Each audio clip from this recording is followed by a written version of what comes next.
Pour la pêche de la truite, aujourd'hui nous allons commencer par la technique de la pêche au toc. Alors la pêche au toc se pratique plutôt dans les ruisseaux ou dans les grandes rivières. Il s'agit d'attraper donc les truites avec des appâts naturels. Ça peut être des teignes, vers de terre, sauterelles ou tout appât présent dans la rivière. Alors cette pêche se pratique avec deux types de matériel principalement.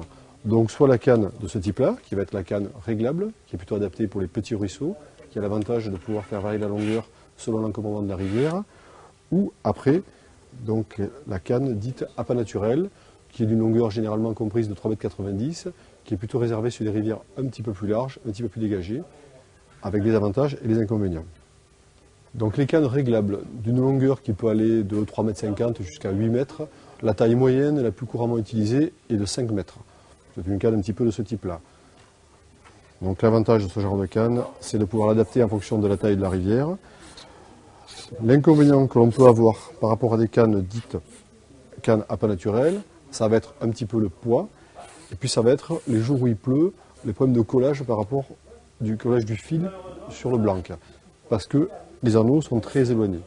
L'avantage que l'on trouve sur des cannes type appât naturel, c'est qu'on a des anneaux qui sont très rapprochés, donc on a un bien meilleur contrôle de la ligne, et du coup, c'est beaucoup plus efficace en action de pêche.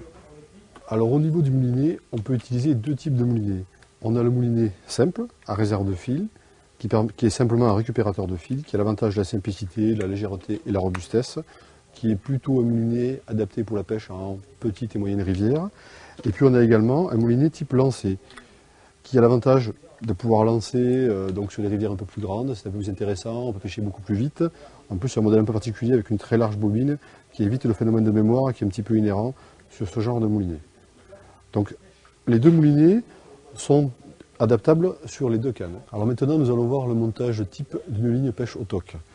Alors tout d'abord, en corps de ligne, le fil qui est monté sur le moulinet, ça va être un fil fluorescent. Alors là, j'utilise un fil bicolore avec une partie qui est en orange, une partie qui est en jaune.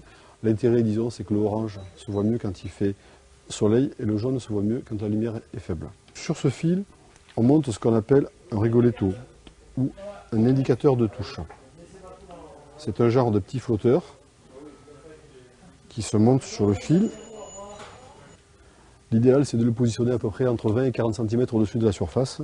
Et il permet de bien contrôler sa ligne et également de voir la moindre touche qui va être faite par le poisson.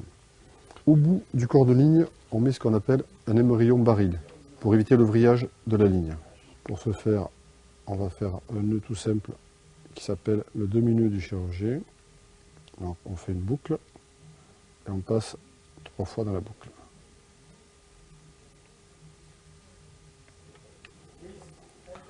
Voilà. Avant de tirer, on mouille un petit peu le nœud, ça évite l'échauffement qui le fragilise.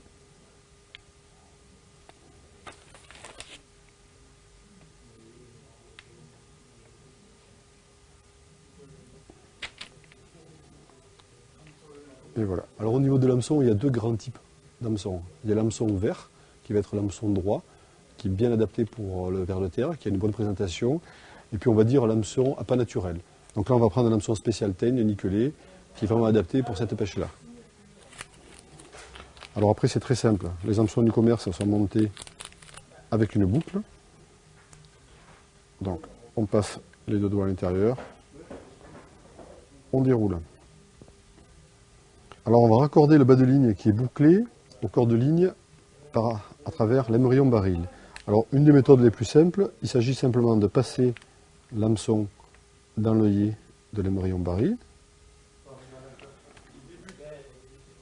Ensuite, on prend dans la main la boucle et l'hameçon. On passe l'hameçon dans la boucle. On tire. Et le tour est joué. La boucle est en place. Donc, le corps de ligne avec indicateur de touche, l'émerillon baril, le bas de ligne, et puis l'hameçon au bout. Après dessus, on va mettre en place une plombée. Donc la plombée est très importante en fait. C'est elle qui permet la bonne présentation de l'appât. Donc la plombée peut aller, quand il y a beaucoup d'eau, on peut aller jusqu'à éventuellement 10-15 grammes, voire sur des pêches d'été très fines où il y a très peu d'eau, à quasiment pas de plomb, un tout petit plomb taille 8, voire pas de plomb du tout. Des fois l'émerillon suffit simplement. Ensuite, au niveau positionnement, alors la règle générale, c'est les plombs les plus petits en bas, les plombs les plus gros en haut. Et quand on déplombe, on commence par enlever les plus gros en haut. Et l'écartement diminue au fur et à mesure qu'on s'éloigne de l'hameçon. Voilà, de manière à avoir une plombée très progressive. Alors l'intérêt au niveau de la plombée, c'est de vraiment l'adapter en fonction de la rivière, en fonction des coups, de la vitesse du courant, etc. Donc souvent il faut rajouter des plombs, mais il faut aussi en enlever. Alors pour les enlever, plutôt que d'abîmer ses dents, il existe un outil qui s'appelle la pince à plomb, qui est extrêmement pratique. On appuie et le plomb est enlevé. Voilà. Nous allons monter le corps de ligne sur la canne, donc sur le moulinier. Alors on va passer le fil dans un anneau. Je passe le fil à l'intérieur du prolongateur de fil. Le prolongateur qui a pour effet de dégager le fil de la manivelle et qui évite les accrochages. On va faire un nœud coulant. Donc c'est le même nœud que tout à l'heure, mais avec une boucle beaucoup plus large.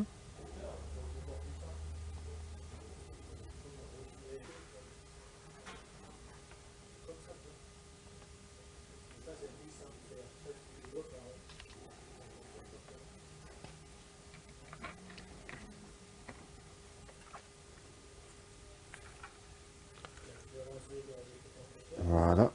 Et ensuite, il suffit d'enrouler la ligne.